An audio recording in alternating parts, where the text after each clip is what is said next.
ইউনিভার্সিটির টিচার, উনি মিথ্যা নিউজ ছড়াচ্ছেন, ওনার ওয়াইফ সমানে প্রতিদিন মিথ্যা নিউজ ছড়ান। এখন এই ক্ষেত্রে একটা পলিটিক্যাল গভর্নমেন্ট তখন কি রোলে যাবে?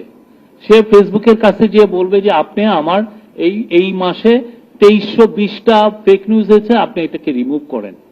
ফেসবুক যদি তার কথা না শুনে, তা আপনার হাতের ইয়ে কি? তাহলে কি আপনি কি আবার সেই পুরনো ডাটি পলিটিক্সে ফিরবেন? আগে যেটা শেখ হাসিনার আমলে হয়েছে, তারা বলছেন যে না আমরা জার্নালিজম ফ্রিডম বিশ্বাস করি, কিন্তু আপনি একটা কমেন্ট করে নিচে নামতে নামতে আপনাকে এসে ডিজিএফআই এর লোকরা ধরছে, আপনাকে ডাক দিচ্ছে। আমরা তো কাউকে অন্তত ডিজিএফআই দিয়ে বা এনএসআই দিয়ে কোনো ধরনের কাউ বলতে পারবে না যে কাউকে হ্যারেস করা হয়েছে এই সময়। এই যে আপনি প্রতিদিন আপনার একটা নিউজ সার্কেলে আপনি সোশ্যাল মিডিয়াতে 200, 300, 500 মিথ্যা নিউজ আসবে আপনাকে নিয়ে, এখন আপনি এটাকে ট্যাকেল করবেন কিভাবে? যে কোনো পলিটিক্যাল পার্টির জন্য যে কোনো দেশে এটা একটা ভয়াবহ রকমের একটা চ্যালেঞ্জ। এই চ্যালেঞ্জটাকে আপনি উত্তরণ করবেন কিভাবে? এবং এই চ্যালেঞ্জটা আপনার শুধুমাত্র যে একটা অচেনা একটা দৈনিক আগন্তুক থেকে আসতেছে তা তো না। এই চ্যালেঞ্জটা আসতেছে আপনার যে লোকটাকে আপনি জানেন যে উনি গুড জার্নালিস্ট, উনি একটা মিথ্যা নিউজ ছড়াচ্ছেন, আপনি তাকে কিভাবে ডিল করবেন? হ্যাঁ, উনিকে টিভিতে ডেকে নেওয়া হচ্ছে। টিভিতে যে লোকগুলো নয়েজ করতে পারে তাকে ডেকে নেওয়া হচ্ছে। যে লোকগুলো ধরেন খুব বোল্ড স্টেটমেন্ট দেয়, সিনিয়র তথাকথিত সিনিয়র জার্নালিস্ট, তাকে নিয়ে এসে সে মিথ্যা কথা বলছে।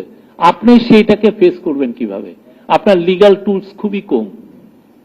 আপনি কিছু করতে যাবেন, এটা নিয়ে হিউম্যান রাইটস গ্রুপরা বলবে যে আপনি মিডিয়ার ফ্রিডমে বিশ্বাসী না।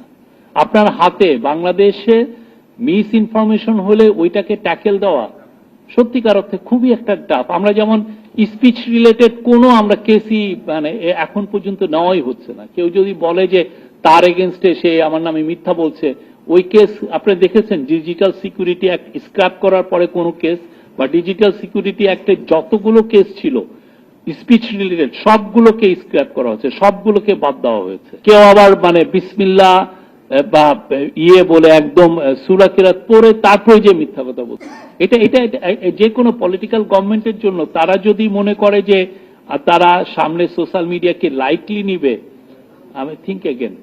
বাংলাদেশের ডেমোক্রেসিকে একটা শক্ত অবস্থানে নিতে হলে আমাদের এই সোশ্যাল মিডিয়ায় যে fake news, disinformation, miss information, এটাকে ট্যাকেল দিতে হবে।